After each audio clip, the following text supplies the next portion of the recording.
Facing challenges and overcoming setbacks is part of doing business. Whether you have the expertise to survive them or not could mean the difference between success or failure.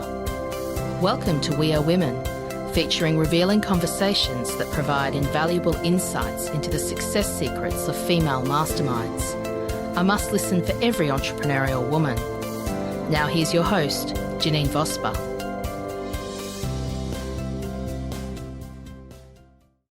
Hi, it's Janine here, and welcome to this episode of the We Are Women podcast. I have the fabulous Connelly Taaffe with me this morning. Let me tell you a little bit about Ellen. She is a clinical associate professor at the Kellogg School of Management, where she teaches personal leadership insights and is the director of the Women's Leadership Program. She spent 25 years with Fortune 500 companies, holding top brand management posts with divisions at PepsiCo, Royal Caribbean, been on Royal Caribbean cruises, and well, obviously that marketing worked there for me, Whirlpool Corporation. Ellen serves as an independent board director for 2 public and 1 private company boards. She runs leadership advisory, consulting, speaking and coaching business, and is a TEDx speaker. She shares her insights on leadership, careers and advancing women and inclusion through her writing and speaking in media like Harvard Business Review, Forbes, Business Insider and more. Wow, that is very impressive, Ellen. Thank you very much for being here. Welcome. So glad to be with you, Janine. The component behind what that's saying is you're here to speak on behalf of women and to assist them to be great leaders. I got all of that right. That's your space. Absolutely. I mean, the class that I teach regardless of gender, but my passion is around advancing women for sure and helping them navigate their careers. It is a trick, isn't it, for women? I know I've worked as a GM of a multi-million-dollar company as well as having my own business. And I just noticed how different it is for women, and have noticed it for women compared to men in those roles. My generation is, we're talking 10 years ago for a 20-year period prior to that. So that's quite a bit of a different space. Is it different now for the women coming through? I think the women that are coming through now are very ambitious and want to build their careers, but they want to do it in a bit of a different way, in having a bit more of a life in some ways. And I also think that, more women are coming out of colleges and MBA programs than ever before. And they're ready to go and are finding themselves surprised by what they're seeing or facing sometimes. That the surprise for me has been that they are facing some of the things that I did some years ago. So there's a lot of opportunity to create some different places in our work cultures, and there's a lot to navigate. It's interesting, isn't it? I noticed the ghost behind you opened your door, and yes, the ghost is my dog. They don't like missing out on anything at all. No, that's great. So the wanting the better life balance, which is something I know with my generation, you just were told you have to, if you wanted to achieve, you had to work harder and be smarter and do things better than men, so that you would be recognized to fill that position, which is really hard then to create a work-life balance. So is that realistic now? Is that something that the women feel they have to compete again now, or in this era?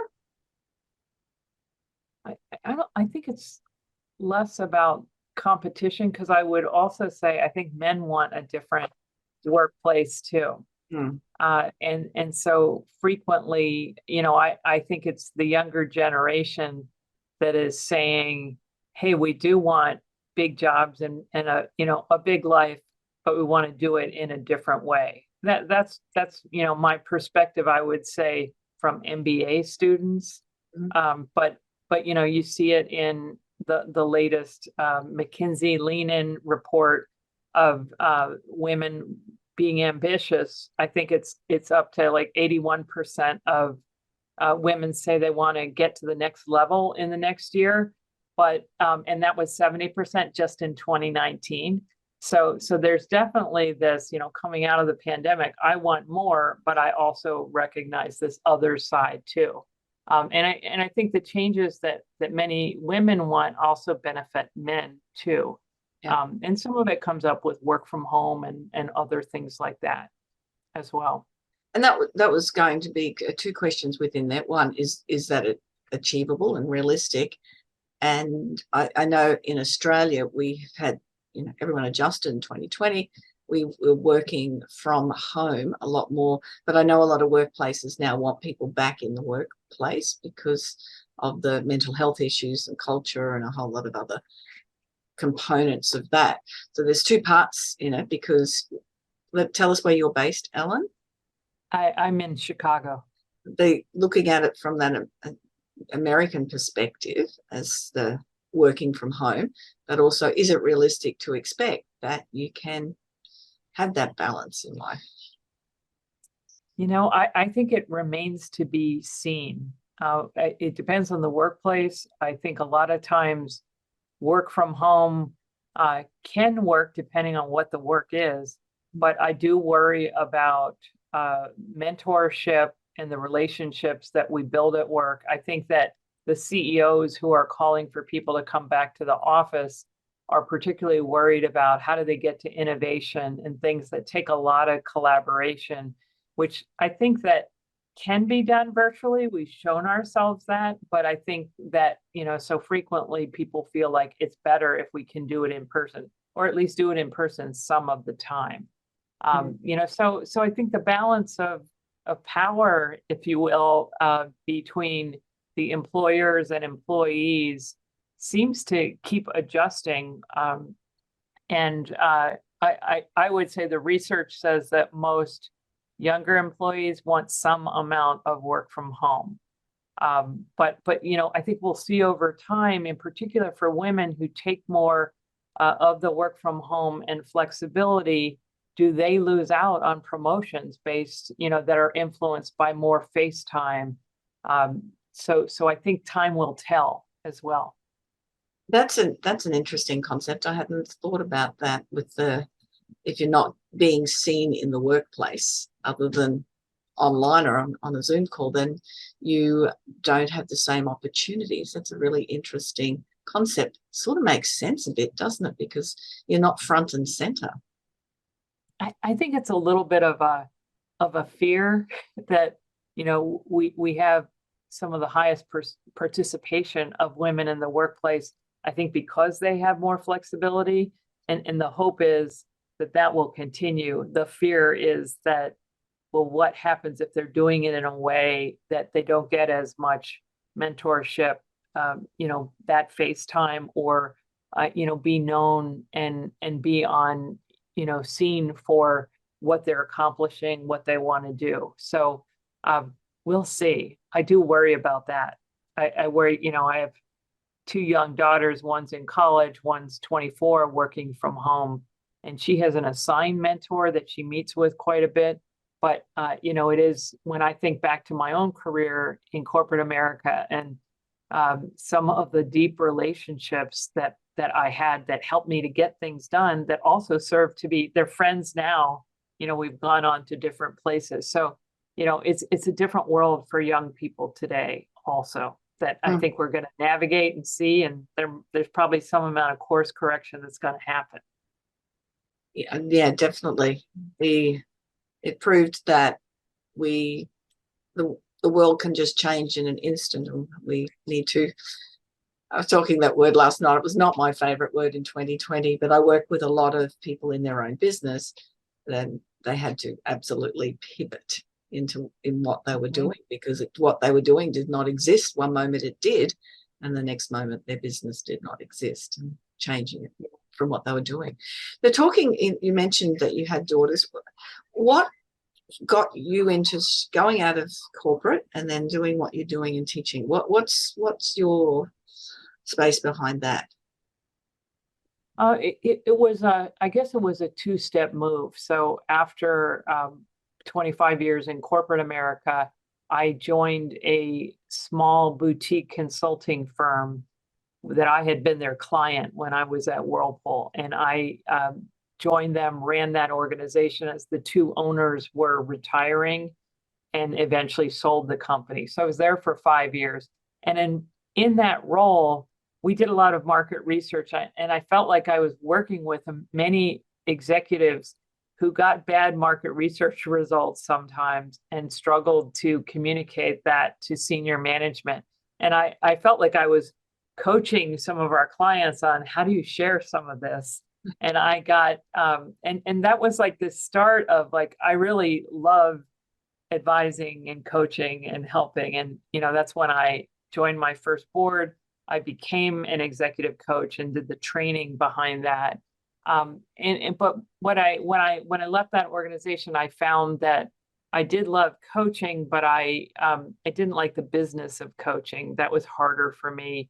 And my alma mater, Kellogg, was starting a women's leadership program.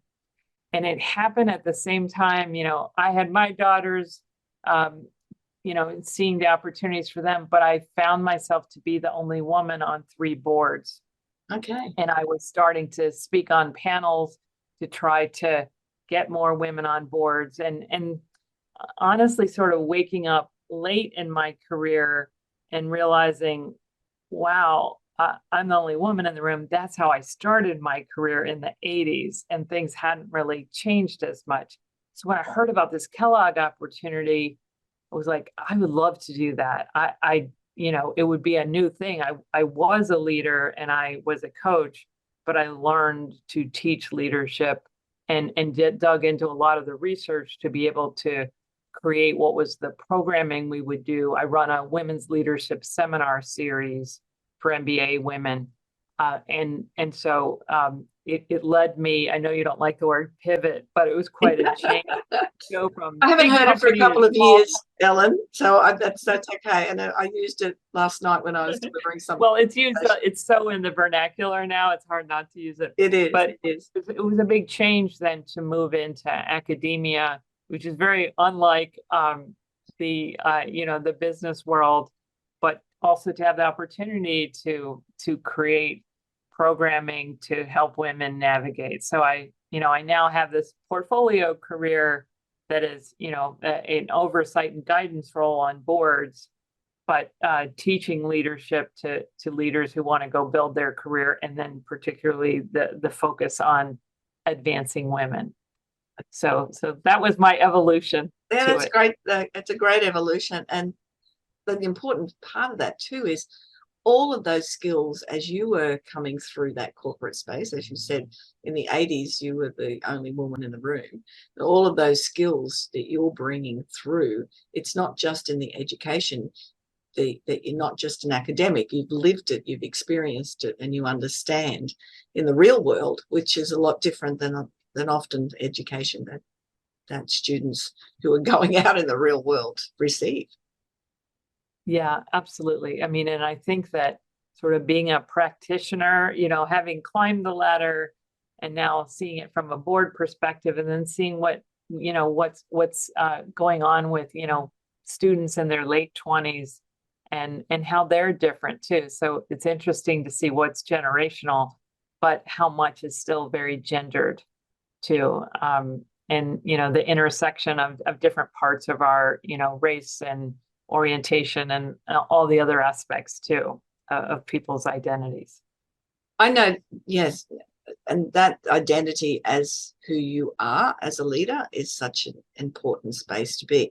I know when I was GM of a business, being in that role, the perception for other people in the role, it takes strength to hold your space, to be the leader that you want to be when there's other people in that environment that don't receive that as well, because they're not in a position to understand where things are coming from.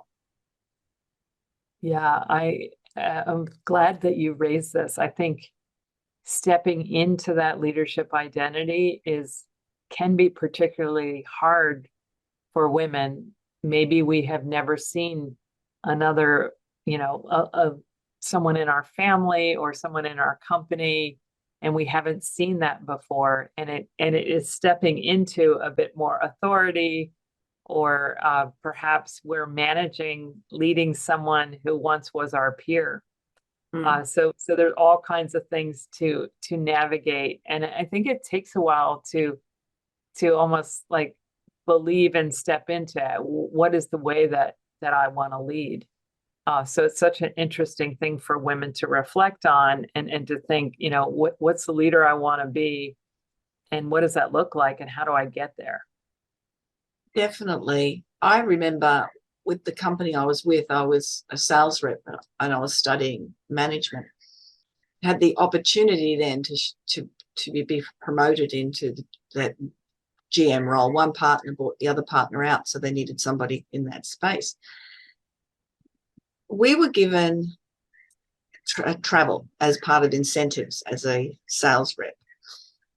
And the next time we went on an overseas trip with the same group of people that I'd traveled with, we achieved the same results years before. Their response to me was very, very different, with this expectation that the business was going to pay for a lot more things than I had been when I was just one of the reps going along on this trip. It was a completely different energy and different space. And they were people that were friends who I think they were unsure of where the boundaries were. And I was still in that friend space, and then was shocked with these expectations that came along. It was interesting. That must have been hard to navigate. Yeah, it definitely was. It's really like, well, no, we're not paying for it. It's something. But there was quite a few incidents that went, okay, this is a challenge. And coming back in, finally fully stepping into the role as the leader in the business, it took time. It's okay when the new people came in, because that was who I was, but it took time for the people that I had been still friends with, but changing that role without trying to manage them, because they were all commission-based sales teams, so they could go and do whatever they liked anyway. Well, it's so interesting. I think that when we take on a leadership role, others watch us. And, like, it sounds like what you needed to do and what you did in that situation was set a bit of a boundary. And they're looking to, what's this leader going to tolerate? Where are those boundaries? So interesting, and a little bit of testing you. And I think that happens when we step into leadership. So it's important to, you were clear on what you wanted, or what was in and out of bounds, which is great. Yeah. But must have been hard too. It was very, very difficult. And their responses to it, they took a while to come to terms with that response as well, which was quite interesting. But there's so many things that do come up. And I mean, men in leadership roles as well, but I just feel with women, it's not necessarily, there's certain people where that's just their normal personality. Then they can step into it and lead. And anyone that's ever done any personality testing will you can easily identify if that's you. But if I use one that you'll know this one, Ellen, with sanguine, melancholic, phlegmatic, and I can't think of the fourth one. But identify as birds. So an eagle, a dove, an owl, and a peacock. It's very hard for dove to step into that leadership role, whereas the eagle just sort of goes full into it without maybe the considerations that the dove might have, but then the dove doesn't achieve the results that the eagle equal gain. So meaning it's just easier for some people to do it than others, isn't it? Yeah, I would say easier for sure at first, but there's gifts in each different type, it seems like. But I've just heard of that, what you just described just recently. Okay. So I'm not steeped in it, but I find it fascinating. Oh, any of the personality profiling things I find really fascinating. And that particular one, just because it's the birds and we can imagine the peacock. It's let's all make friends and look at me, I look amazing. And this is going to be the best outcome ever. We're going to have all these amazing results. Just have a look. Oh, I don't know what steps we need to do. I need an eagle or an owl to figure out the steps to do, and then I need the dove to look after the people along the way. But I've got the ideas. Yeah. So that's so interesting. Yeah, it's good fun, and I love being on teams where you've got everyone on that team who. It's very similar to a disc profile. Also, it's just the birds are pretty. Nice. But it does make a difference, doesn't it? And I think that is one of the hardest things that I think women find, is to say, I need some help. I cannot do all of this by myself. And it's not just in the workplace, which is important in what we're talking about, but it's in the home. I know I have conversations with my sister and she's not doing fine. How are you doing? I'm fine. Do you need me to assist with any? No, I've got it. It's all fine. How do we get women to accept that it's not fine and it's okay to ask for assistance? I think so often we have grown up seeing women in our family, could be mothers, aunts, sisters, taking it all on. And I think we're like sponges as kids and take on like that's the way it works. And then I think in the workplace too, we think that going it alone is how it works. And we so much need other people, and that to be strong, we need to go it alone, head down, get work done. And it takes more strength in many ways to ask for help, to learn how to delegate, or to say, hey, with all these things on my plate, I'm not able to do all of them. Help me to prioritize. That's a tough conversation to have. And then at home, even I would say, to look at everything that we have to do and how do we, divide it, or what things do we drop? Because life is just too full in a way as well. So, I think it's getting in touch with like, what do we really want? What are our priorities and values, and how do we get as close to that as possible? Because I think so often, we hold like we need the perfect house, and and we probably don't have to do everything. There's a book by Tiffany Dufu called Drop the Ball, and it's about the things at home that we should stop doing when we're in this stage of life that is like so busy. Perhaps maybe it's when we have kids or parents that need us, and we hit those patches of such a very full life of responsibilities that we have to prioritize for our own sanity and well-being, as well as to do the things we want to do most really well.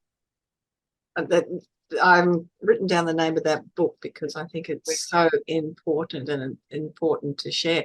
And I know when I was working full time, I had a cleaner because that just made sense. I'd come home on Friday afternoon and my house would be beautifully clean. I wouldn't have to spend 4 hours on a Saturday trying to do that amongst racing, the boys to whatever sport they were participating in at the time.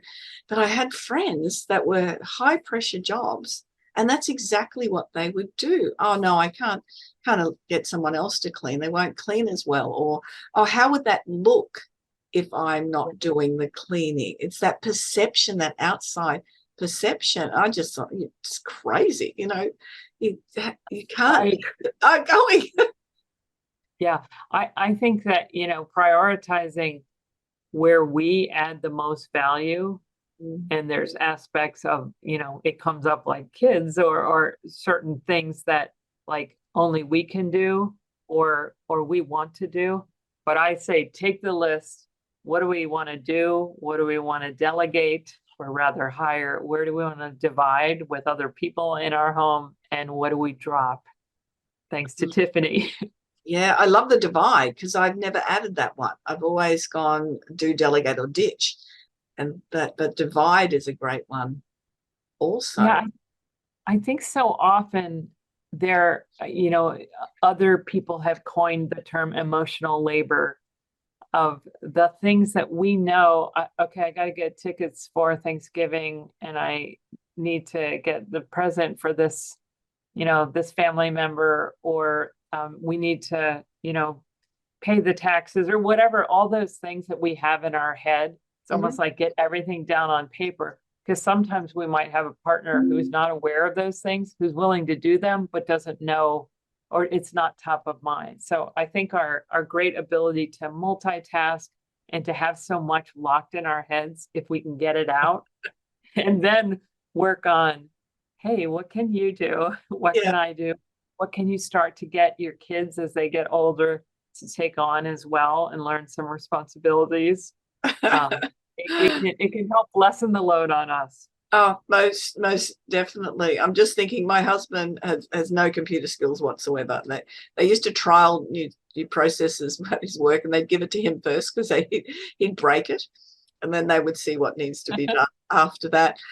And he's retired, and I hand over things that because he's got a new car, and so the things that are involved around the car. Somebody hit it the other day, so he had to organize the insurance part of it, and the new insurance bills come through, so now he's got to check out and see whether he can find a more cost effective thing, things like that, which are things I would have just done in the past, but he is very uncomfortable about doing, but he's getting it done, and that's all a lesson. It's important, and that's about setting boundaries, and I know we talked about a little bit about that, and there's all about this, how overcoming people pleasing behaviors and in professional and in personal life, which is what we've just been chatting about how to do that. Great responses.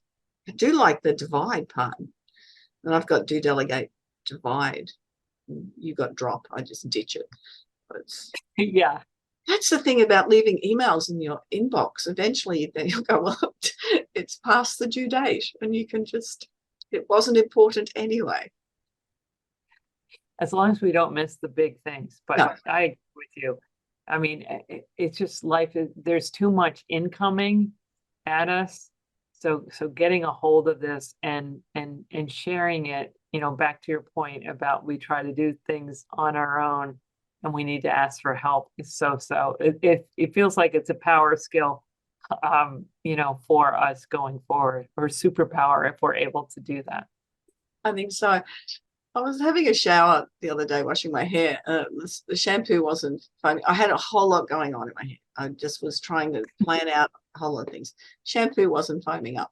And so I put more shampoo in, and it still wasn't foaming up. Then realized it wasn't the shampoo, it was the conditioner that I was washing my hair with. And then had to wash that out and then put shampoo in it. And I went, oh, silly girl. I don't talk to myself like that. But I went, oh, well. And then I started shaving my legs, and I had one leg fully done, and I've gone, that's really smooth. And realized the cap was on the razor. That's when I realized there was absolutely too much going on in my head, that I was not present doing something. And that's such an important factor, isn't it, to focus on what you're doing when you're doing it. It was a really good lesson for me to yeah do. That's it's sort of like, what are the early warning signs? That's a pretty light, nice one. Yes. But those times of like, what happens on our way to feeling burnout to, what are all those little things, but just that moment of like, wow, I'm not even present in this moment. We've all been there. So thanks for sharing that. Yeah, absolutely. Hence why I made sure I went for a walk this morning before we chatted, because I just wanted to be out in nature for half an hour at least, and then come back in the room, because it's, it's important when we're having conversations to be very present in what we're doing. One of the things that we've touched on a little bit is that self-promotion. How do your suggestions for helping people shift so that you can feel comfortable about promoting yourself, because we're not good at doing that. In Australia, I don't know whether you've heard of it, it's tall poppy syndrome. The difference, I'll give you the difference in example, and this is from American friends that I've had. When you buy a new car in America, you'll drive it around the block 5 times and go, we've got a new car. In Australia, we'll park it in the garage and drop the garage door. So interesting. It's very, very different. And so do you see a difference between men and women in Australia? Not with the tall poppy. I would say no. Okay. Yeah, okay. It's very, very much there's a very similar sort of space, because someone will call you on it. Mm-hmm. You don't want that. It's what we have in Australia is a thing called, does it pass the pub test? If you're in a bar and it's the mates, can you get away with it with a pub test? Oh, gotcha. Well, this idea of self-promotion, what we see in research is that it's a harder lift, or it's harder for women because they have more negative associations with it. Now, that's more of a U.S. research, but this thinking negatively, and part of it is getting clued into how career planning works in an organization, that the risk, and I in my book, I've identified these 5 strategies that help us, but they also hurt us. And, when we are patiently performing, awaiting to be noticed, and not sharing what our goals are or what we've accomplished, the risk is we could get passed over, and other people can get, promoted or get the big projects, and we can feel like we are, like, what about me? And the other part of that risk is perhaps being seen as less ambitious because we have not been vocal. And so we really have to sort of shift our thinking from self-promotion to, this is just part of how you plan careers. And your boss benefits from knowing what your goals are. And if you can have conversations where how are you tracking relative to what you hope happens, what you aspire to in your career, you then know what you need to work on or need to develop, and that you're like on the radar screen. Because if we don't raise up our interests and what we've accomplished, people are too busy. They not necessarily know, and so you want that person to advocate for you for the project or the promotion and all that. So it's a real shift of thinking. I recommend thinking about, what's at stake. In other words, like, what do you want to have happen in your career, and let that sort of guide you to tap into the courage to have some conversations where you're intentionally setting up a conversation about, I'd like to talk about the thing that you want to have happen, and share that. And it's hard when we feel like something negative about saying what we want, but it's part of what other people are doing.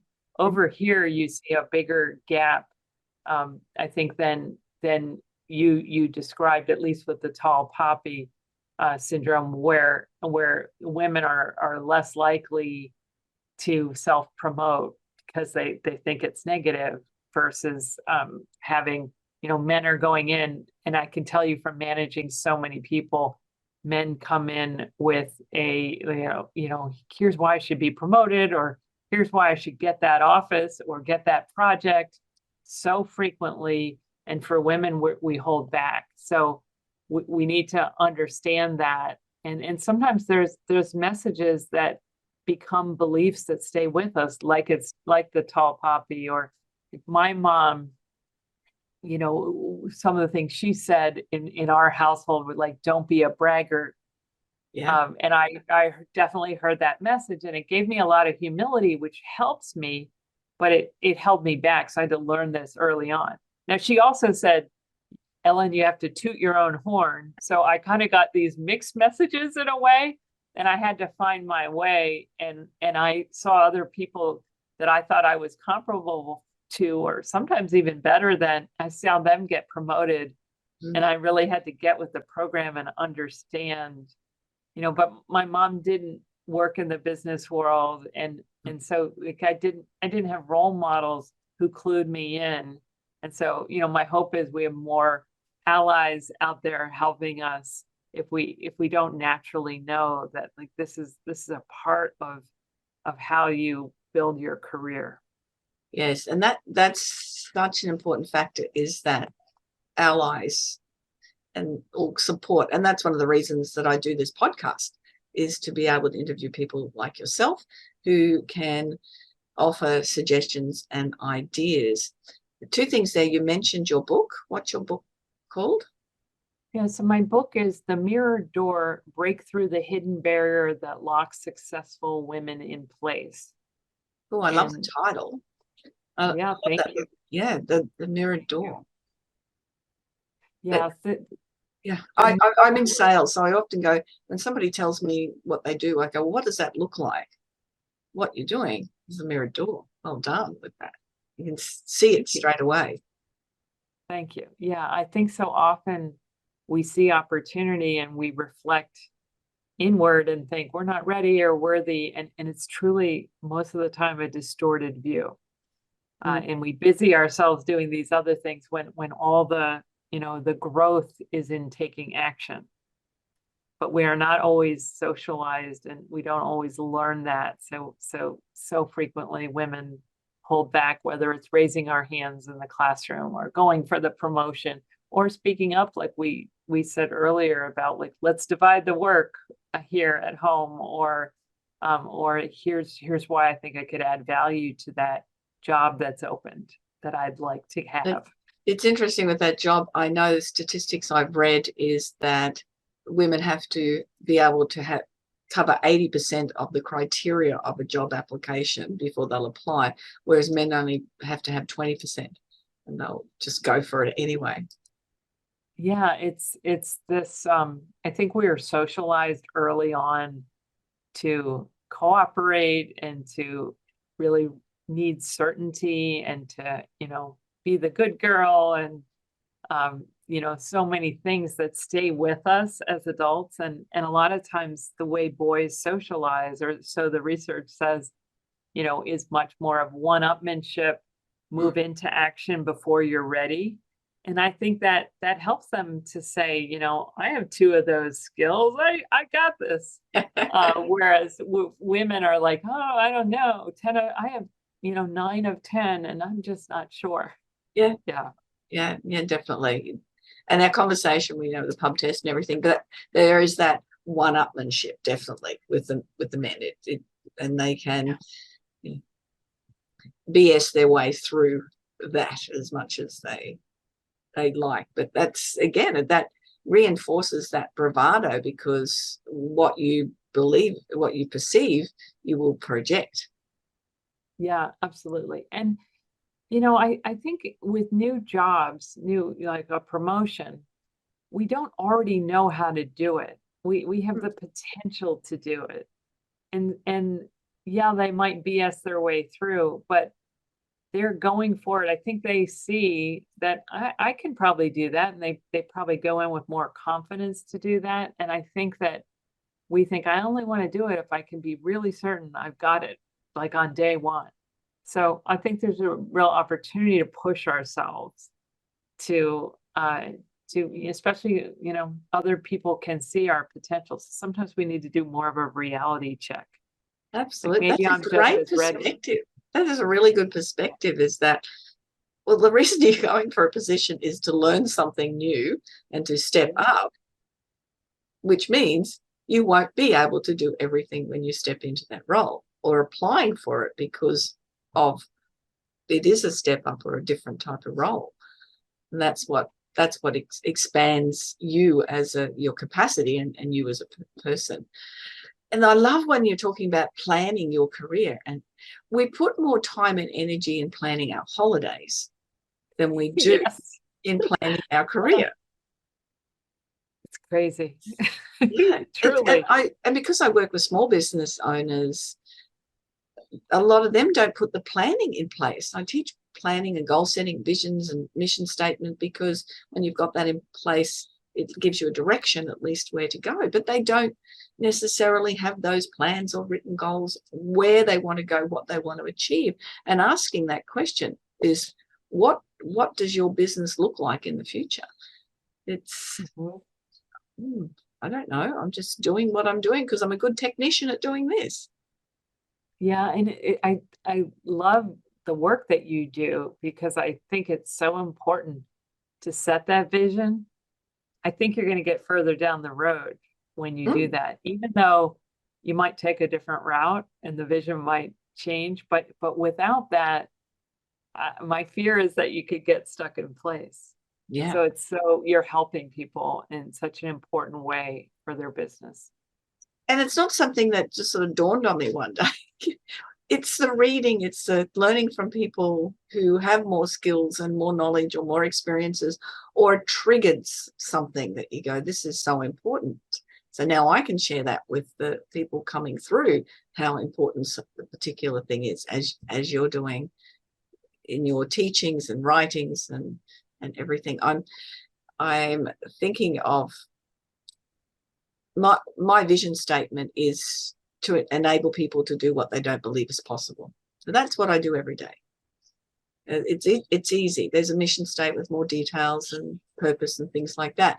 But having a mission statement that is clear, then nothing, well, you sometimes get distracted, but is this on mission? Yeah, it is. On vision, it is, because it may be a sidetrack, but it's still, if I can do that and help that by learning those skills myself, well, then I'll do that. Or step on a board or as well. That's why, for me, it's such a critical component. And I think anyone moving into, a woman moving into a leadership role is what is it? And you mentioned your values before. It's all got to resonate around that, hasn't it?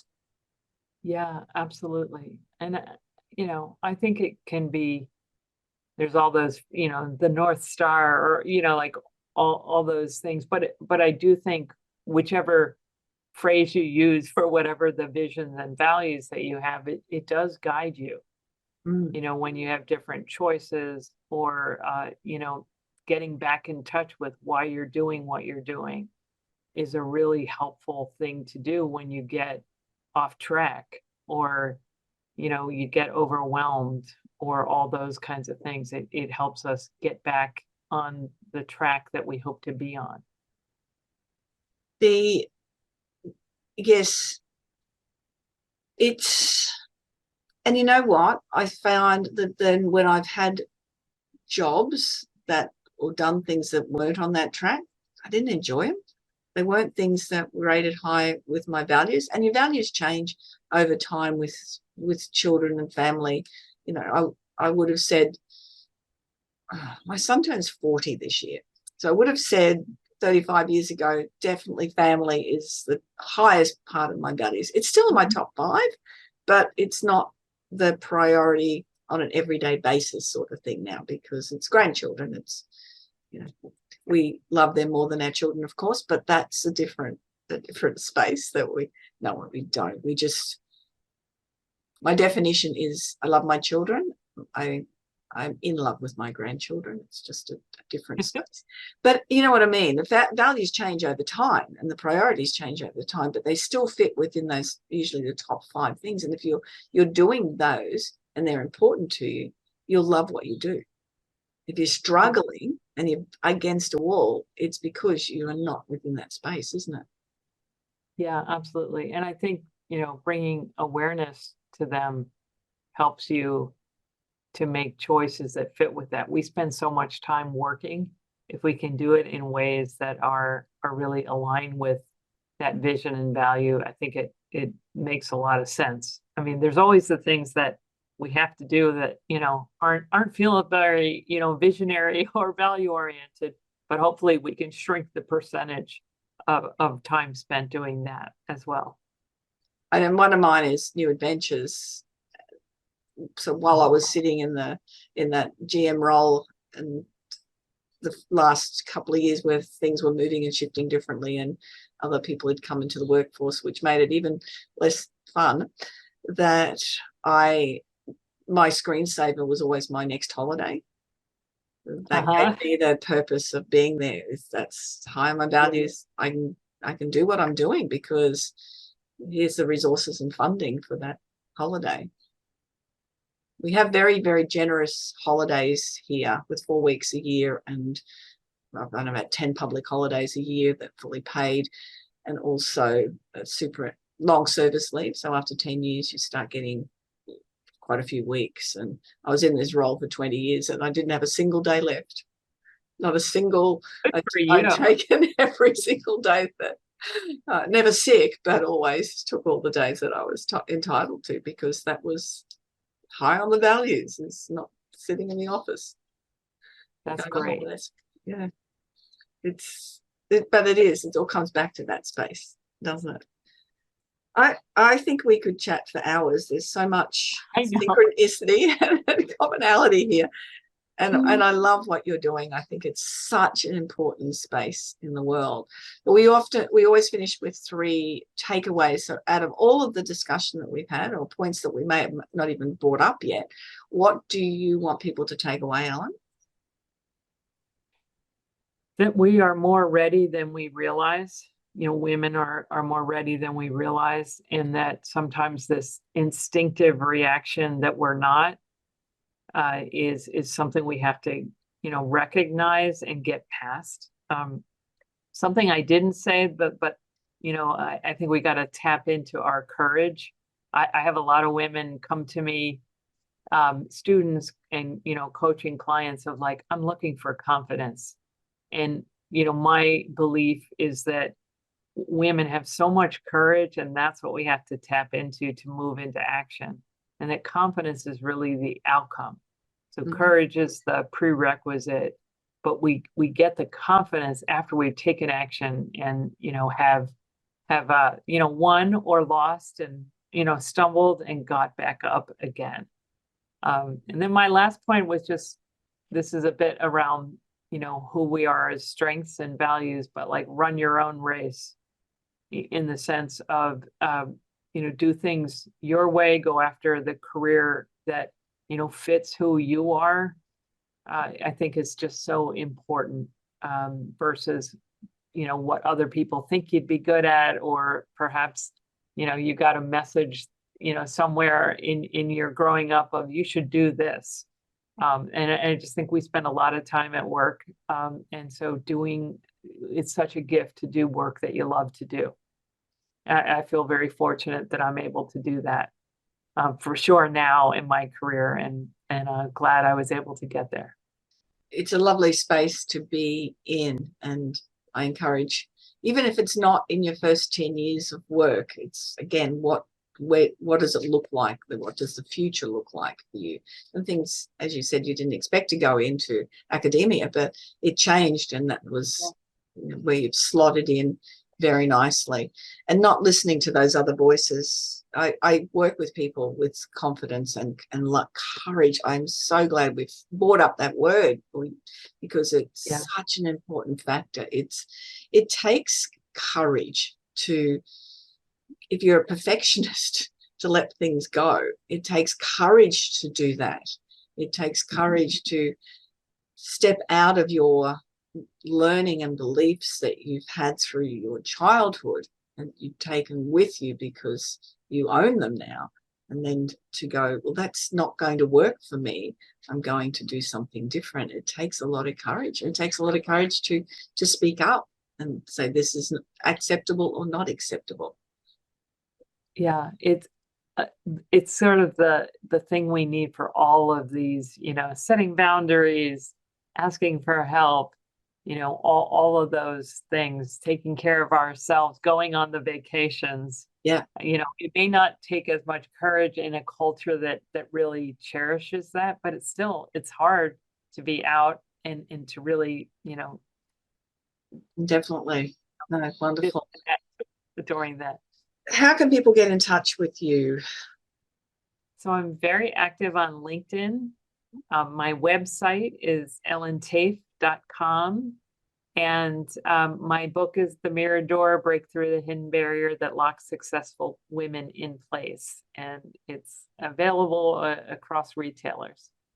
And I'm sure that it would be high value listening to you speak today, that the book will be of value to anyone who is looking at how that they can provide themselves with better, more opportunities as leaders. Or like, yeah, it's absolutely. Go and get it. Find it out there. And I'll have all of the information, links and course notes and everything in the course notes, in the show notes as well. So thank you so much, Ellen. It's nighttime for you, morning for me here in Australia. It's always interesting when I've got my American guests. We usually figure this works out well. I really do appreciate all that you've had to offer on the show today. Thank you. I really enjoyed our conversation. Thank you for having me. Most welcome. And that's another episode of the We Are Women podcast. Thank you very much for joining us. Remember to leave comments. I've had some people comment to me lately.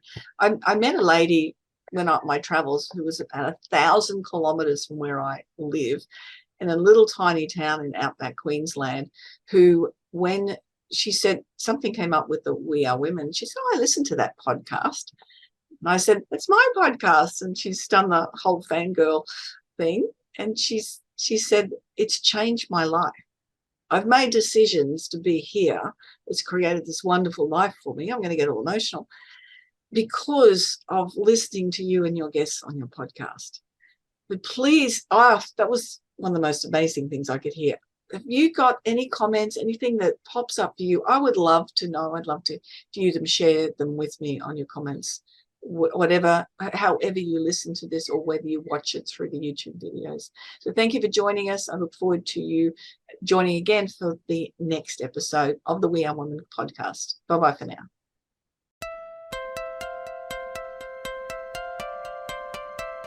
So, do you feel stuck in a rut in business? Visit speechperfect.com.au and download Janine's free ebook to avoid the 5 most common stumbling blocks women face in business. It's jam-packed full of tips to overcome the barriers that could be holding you back from the success that you dream your business will be. We would love you to leave a review of today's episode and share this podcast with other women in need of entrepreneurial inspiration. Subscribe to the next episode now and join the We Are Women community.